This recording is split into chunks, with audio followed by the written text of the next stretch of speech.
Medyo maganda yung panahon ngayon. Hindi pala maganda. Maganda yung panahon ngayon. Walang ulap. So, tara. Mabilis ang ikot lang. Nagawa nila kahapon.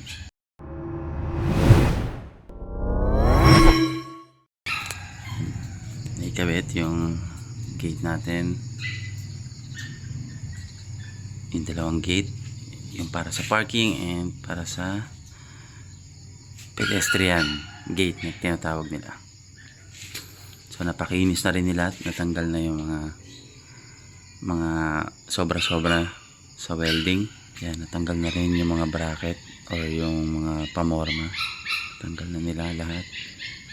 I think tatanggalin na nila yung isa na yun ngayon, tsaka yung kahapon.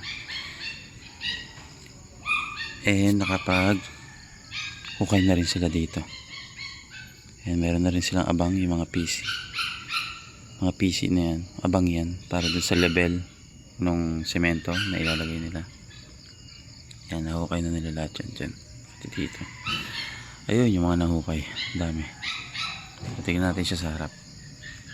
Yan, ito yung itsura niya sa harap. Papalabas at papaloob yung gate natin na yan. Yung entrada ng gate. At nakapag-bistay na rin ng kaunti. Ang ganda ng panahon natin. Sana magtuloy-tuloy siya hanggang hapon.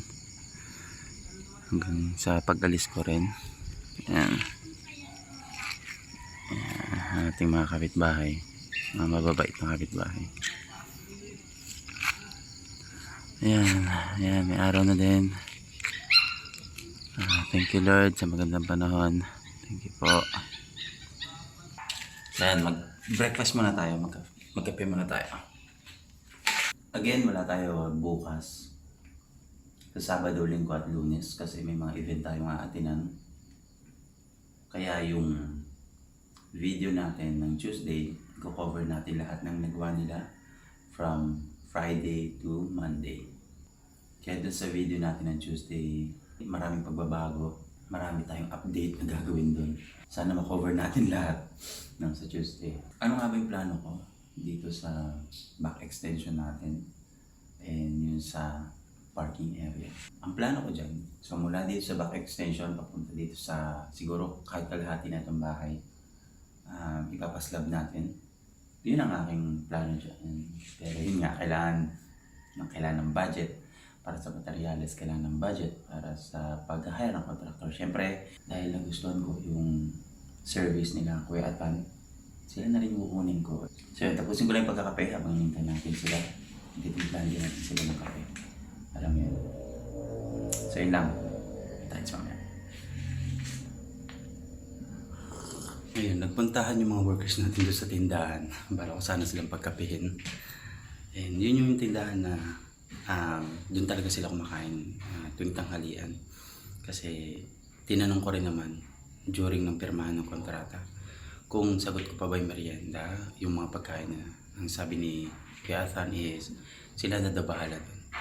So hindi ko na rin pilit sarili ko, and of course kasi ako lang mag-isa dito, so kung magluluto ako medyo hassle kasi may trabaho din ako. At kung sagot ko naman or bibili ako sa labas, magastos, di ba? Eh yun nga iniwasan natin.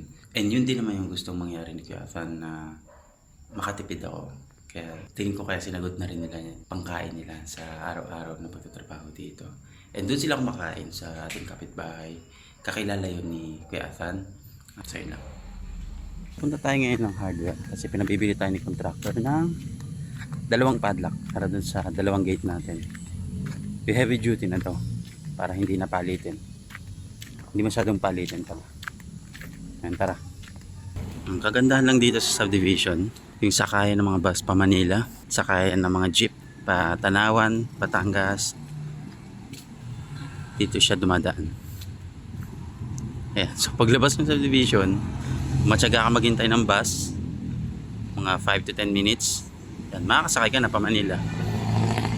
Medyo convenient siya sa akin since pabalik-balik ako ng Manila dahil nga pa nag-RTO ako. Yeah.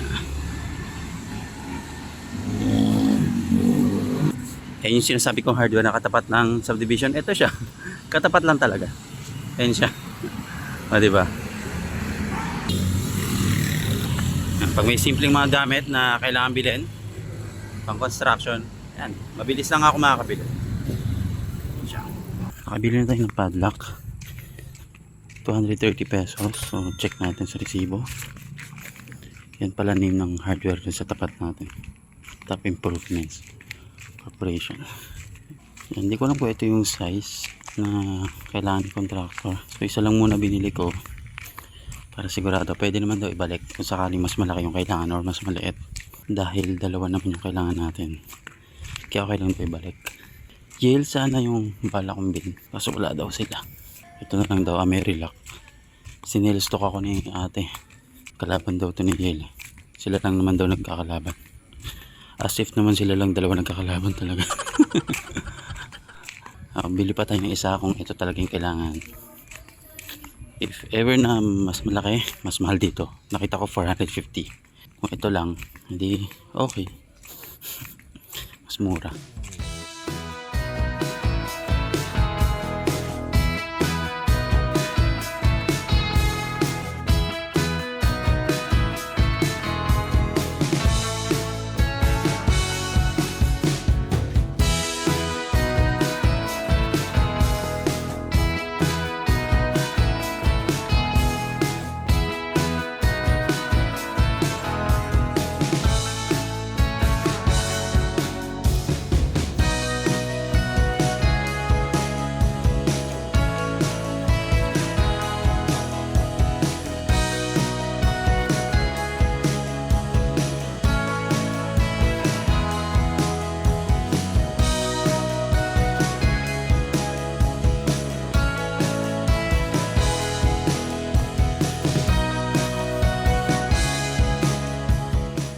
So yun mga lods, kakatapos ko lang maglinis dito sa bahay. Kakaalis lang din ng mga workers natin. Yeah, quick update tayo dito sa na-accomplish nila today. Tara! So ayan, nakapag-semento na sila dito sa parking area natin. Dito, di ba yung nauna natin pinasemento yung veranda natin, elevated veranda. Kung papansinin nyo, hindi masyadong angat yan. Sinadya yan kasi balak namin ipatiles to, so masaangat pa siya. And kung sa entrada naman, kalahati nung nakikita nyo ngayon dyan, yun yung magiging taas nung veranda natin na may tiles na siya. Ayan, so yung abang nito, dinugtungan na rin. Dyan, nakapwesto na yun doon. Dito at dito, yung sa mga poste natin, yung balak natin palagyan ng post light. Tapos dito, nilagyan na rin ni contractor natin or yung isa sa mga worker niya ng lock, itong gate natin. So bumili na rin, yung binili ko kanina ng padlock. Ilalak ko kasi itong gate bago ako umalis. So yun, nilagyan rin nila yung ng lock yung gate ng ating parking area. So ayan, nilagyan nila ako ng ano dito extra space kasi baka raw di ako makalabas. Ayan, so bukas nila itutuloy yan. So yung pinaka lock nito, ayan yung nakikita nyo mga bar na yan, tsaka yun doon, hindi muna tinanggal yan ni contractor kasi para daw isang lock na lang muna yung ilagay. And then balak namin dalawang lock sana ang bilhin kaninang umaga, pero isa na lang muna yung pinabili niya dahil hindi nga naman niya muna itatanggalin yung dalawang bakal na yun. Ubos yung ating buhangin tsaka graba. Nagpatira si contractor ng graba, no, ilalagay kasi niya dun sa parang hilera ng poste. Yun na lang yung nakagraba, no? Itong poste tsaka yun yung hilera nun, yung sa unahan nun, yun lang igagraba niya. Yung the rest nakasemento para rampahan ng kotse or kung ano man yung ipapark dyan. Syempre dito, entrada ng gate. And dito hindi ko alam kung anong balak niya.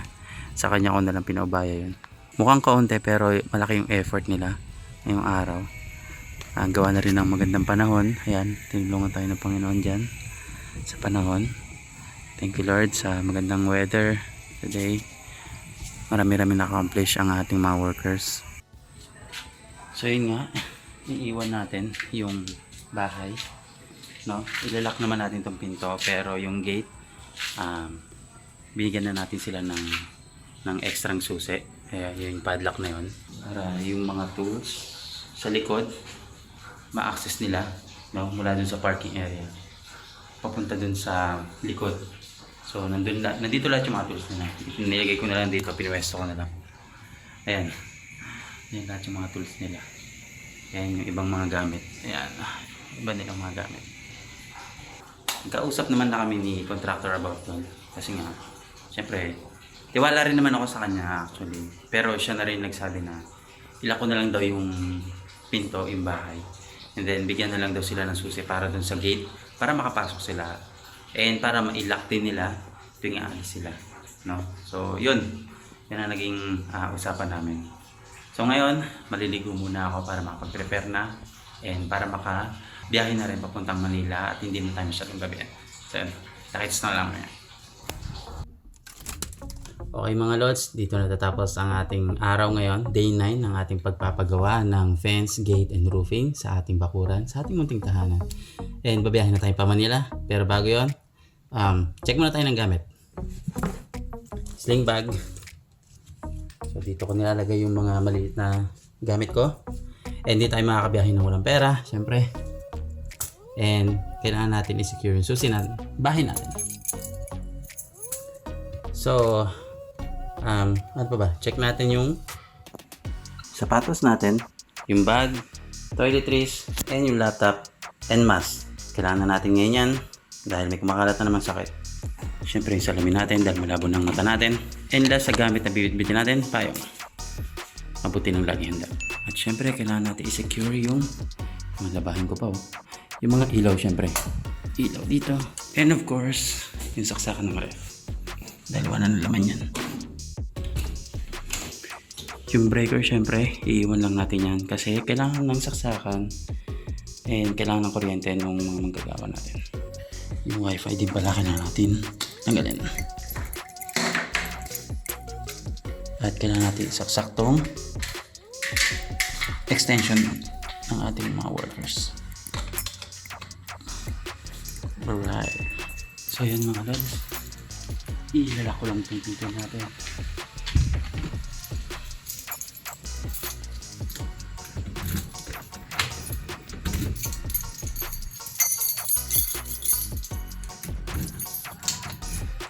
How secured.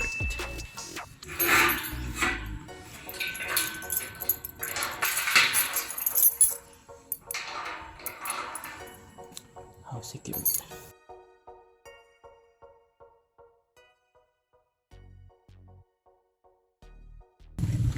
So yun mga lods, that's a wrap for today. And maraming salamat sa panonood.